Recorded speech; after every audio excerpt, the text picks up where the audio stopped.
I'm Chance Dorland, and this is In Depth, an interview program from ExpressNews.com with in-depth reporting and other resources for stories affecting San Antonio and Bexar County. This week, San Antonio Express News Minority Affairs reporter Elaine Ayala wrote that, quote, "So many remarkable moments stood out Saturday as Julián Castro made his case for becoming the next president of the United States. Pride, even more than the day's picture-perfect weather, drew more than 1,000 people to Plaza Guadalupe to witness that history." Elaine joins me now to discuss this moment in both San Antonio's and America's history. And to begin, Elaine, I know you're not just another reporter covering Julián Castro's announcement. You're very familiar with the Castro brothers and their family. Tell me a little bit about that. Well, thank you for having me.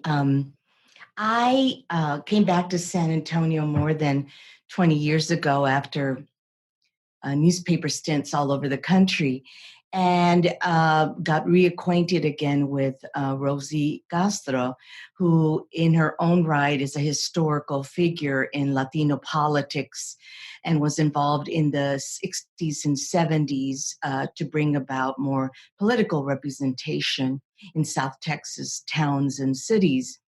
And she had these remarkable twin boys. And at that point, I have to just tell you that I just thought they were darling. And they were going to school at Stanford. And I probably then assigned the first ever story about the Castro brothers, just because they were going from Stanford, already a remarkable journey for two boys from the west side of San Antonio, and were headed to Harvard Law. And one, I tell you how I wasn't really looking ahead and thinking, oh, these guys are headed to the White House. I assigned an editorial assistant. So in our realm of the world, an editorial assistant is a person who does everything from making copies to writing briefs, which are very short little items that come from press releases. So I assigned this story about two darling twin boys who were fabulous students and headed to Harvard. And she wrote this story, and we published what was probably then the very first early pictures of the Castro brothers as children, tagging along with their mom to political events, and explored that remarkable history of a second generation Mexican Americans who were really headed to higher education and to fabulous careers. At the same time, the boys would come back to San Antonio and hear about events, and they were always on the ground, always meeting people. And the San Antonio Association of Hispanic Journalists would hold various events. And one of those events was a regional conference of the National Association for Hispanic Journalists. And so early on, they were at some of our pachangas and talks, and I have pictures of both of them dancing with our city editor, Nora Lopez. So that's how far we go back. So, Elaine, yeah, that is a lot of history there. It's great that someone like you has that history with this family to cover amazing events like this, which I want to talk about a little bit more now. You know, this is obviously a big deal, the announcement of a presidential campaign, but it means a lot to San Antonio and Texas. So we'll talk about that a little bit more. But to get to the event itself, it took place Saturday. It, of course, wasn't a surprise that Julián Castro threw his name into the mix of Democrats hoping to take on President Donald Trump at this next election. But it really does, as you mentioned in your write-up, it kind of went off in a perfect way without a hitch. What all happened in Plaza Guadalupe? It was a remarkable morning. Not only was the weather tailored for this event, it was outdoors, it was sunny and cool, lines of people, I mean, hundreds and hundreds of people, when by the time I arrived, were joyfully waiting to get inside. I'll tell you as a side note that when I arrived and there was an area for the press to check in, it just took me back because the woman signing in the press and giving them their credentials was no other than Irma Mireles herself, a historical figure in Latino politics because she was part of La Raza Unida. She's actually the godmother of Joaquin Castro, our congressman. So to be sort of met with that historic person who was one of the very first Chicanas to run for an office in San Antonio, along with Rosie, was also remarkable. But the event itself was professionally produced. It was curated down to every song played over the PA system. The plaza looks out into the west side of San Antonio, where it is the central corridor of Latino, Mexican, Hispanic, cultural, and historical roots. Across the street is Our Lady of Guadalupe Catholic Church. Adjacent to the plaza is the Guadalupe Cultural Arts Center, which has been around so long that it has the country's longest running Latino Film Festival, the longest running Conjunto Tejano Music Festival. Across the street is the Avenida Guadalupe, is the American Indians in Texas group. It is surrounded, and the Esperanza Peace and Justice Center, which has multiple buildings in the area.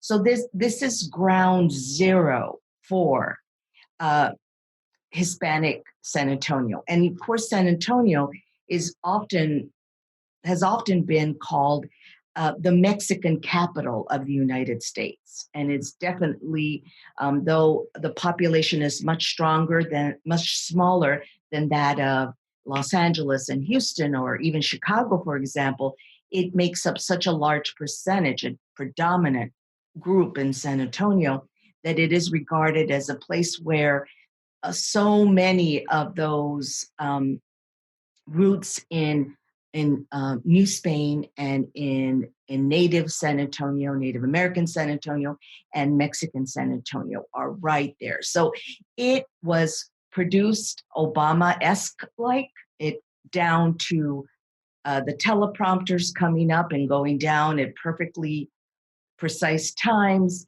It was sort of a very special moment in San Antonio's history and its political future.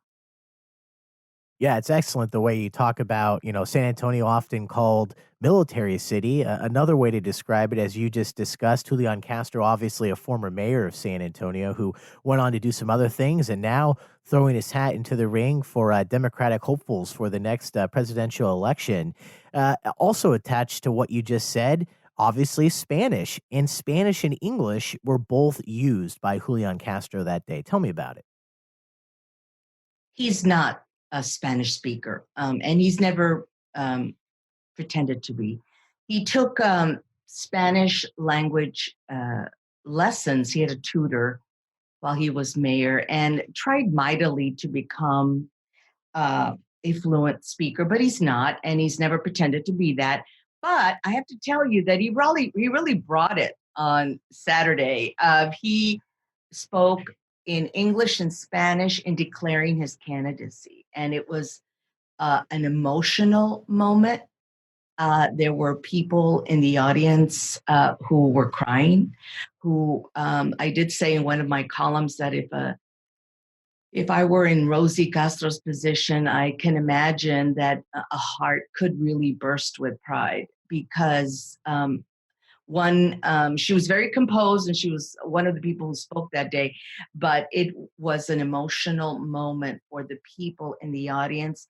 And it was reflected too in the number of media there, not only from San Antonio, but I saw reporters who had long ago retired who came to this moment in history because they wanted to witness it. Yeah, that's a hard sell. I gotta go shopping that day. I mean, that if Yes. you were around, if you were physically able to go, I assume you probably were there. Yes, yes, and the other thing that I think was a show of such great respect is that they had a section right up front for handicapped people, and I loved seeing some of my friends who now are senior citizens who were very proudly sitting up front, and I told them, when I'm your age, I am going to ask for that seat myself. So it was a very thoughtful event. It was perfectly timed, perfectly produced. I imagine, I never asked this question, but I imagine that it was an expensive event because of all the people that were called in. I saw various filmmakers who are independent filmmakers who were laying down cable and making sure mic works, and so they brought in a huge team to make it happen. Elaine, a moment ago, you mentioned about what this announcement means for San Antonio. You've really made a case for talking about how San Antonio, when it comes to Mexican heritage, Latino culture, really has a hold on the United States, even compared to other places like Los Angeles, specifically. You mentioned. What does this mean for San Antonio? This is obviously. Someone who's homegrown, someone who's going on to do great things, politically, also just education-wise, as you mentioned, both Mhm, brothers. mhm. But this does really feel like quite an accomplishment for San Antonio, even though it's tied into a single individual. It does feel, in a way, like a San Antonio accomplishment. You know how sometimes people that love sports will just say, "Oh my God, we're getting the NCAA again," or "We're getting this convention."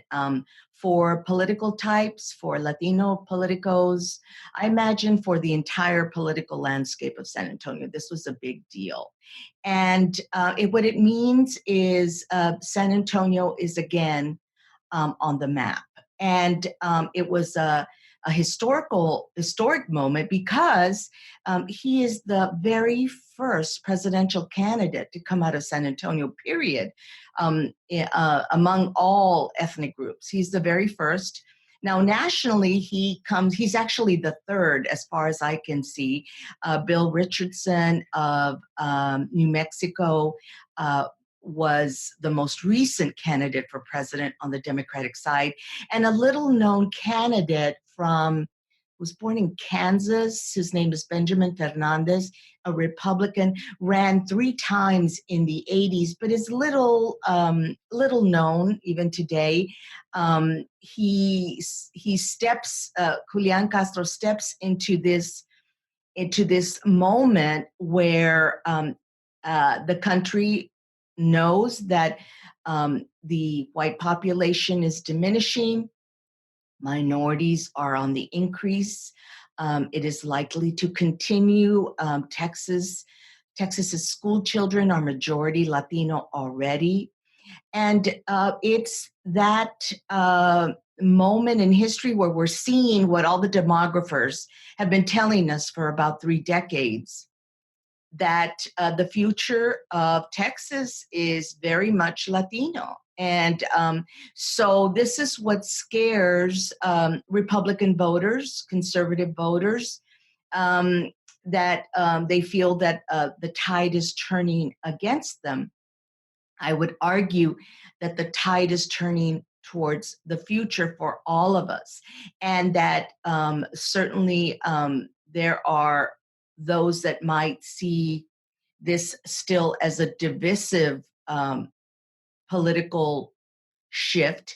But I think that when I looked out in the audience, there were African Americans, there were whites, there were Muslims, there were Sikhs, there were young people, there were old people, there were old politicos from the 70s, there were young millennials who probably voted for the first time last year. So it was an important moment not only for San Antonio's history, but I think for the countries that a national now is a national now a national figure in Julian and also Joaquin Castro. is entering the political presidential arena.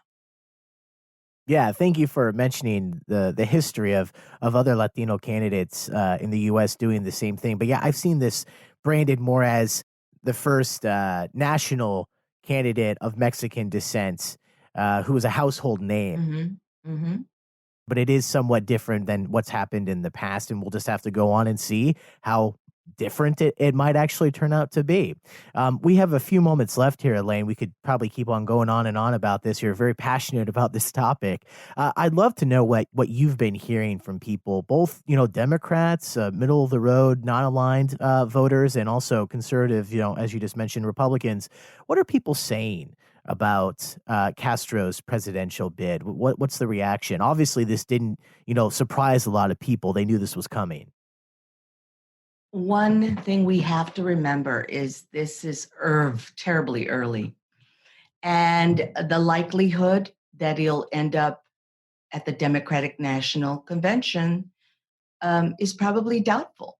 I spoke with former Mayor Henry Cisneros, who served in Clinton's cabinet, and he said, well, I'm more convinced than ever that he has a chance after listening to him lay out his agenda. But he also said he has to raise at least $5 million almost immediately.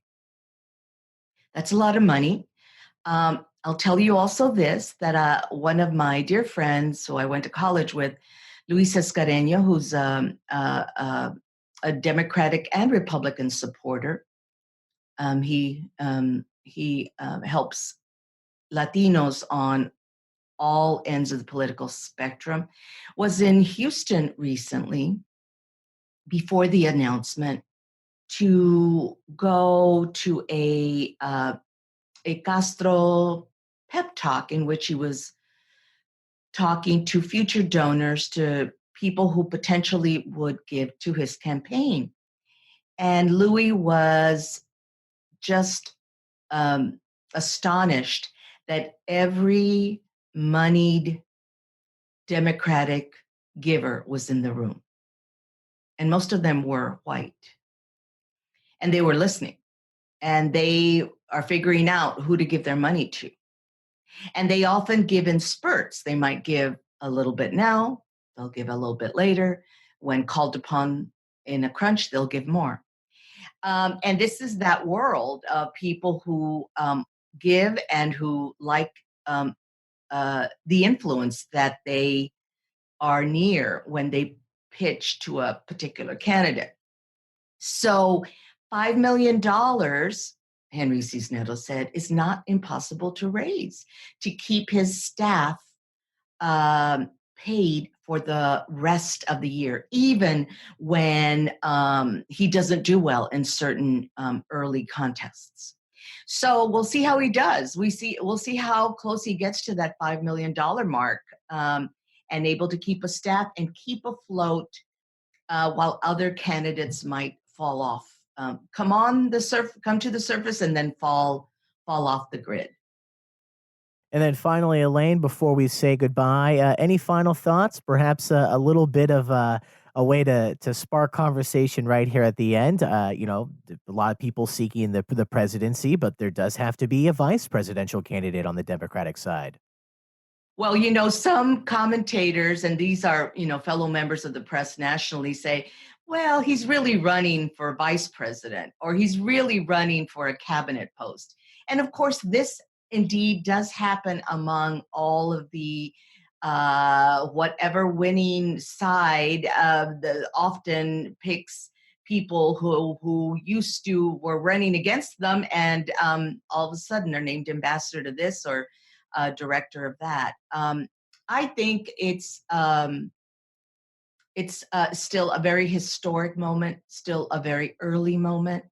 There's far more ahead for him. There's going to be contests that he gets nowhere, where he doesn't get very much press.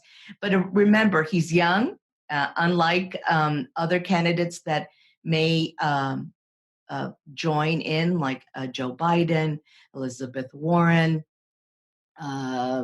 Bernie Sanders, that he's that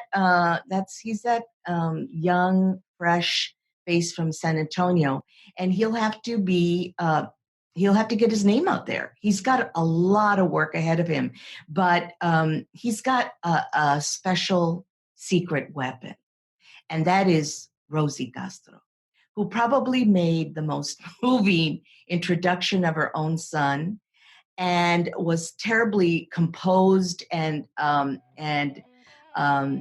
it was easy to tell why Joaquin, her congressman's son, said the most capable person to be a public servant isn't serving, and that's Rosie Castro.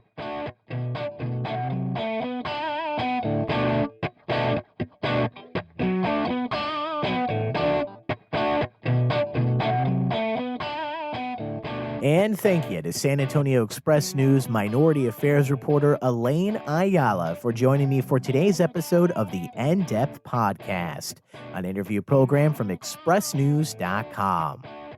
For the San Antonio Express News, I'm Chance Dorland.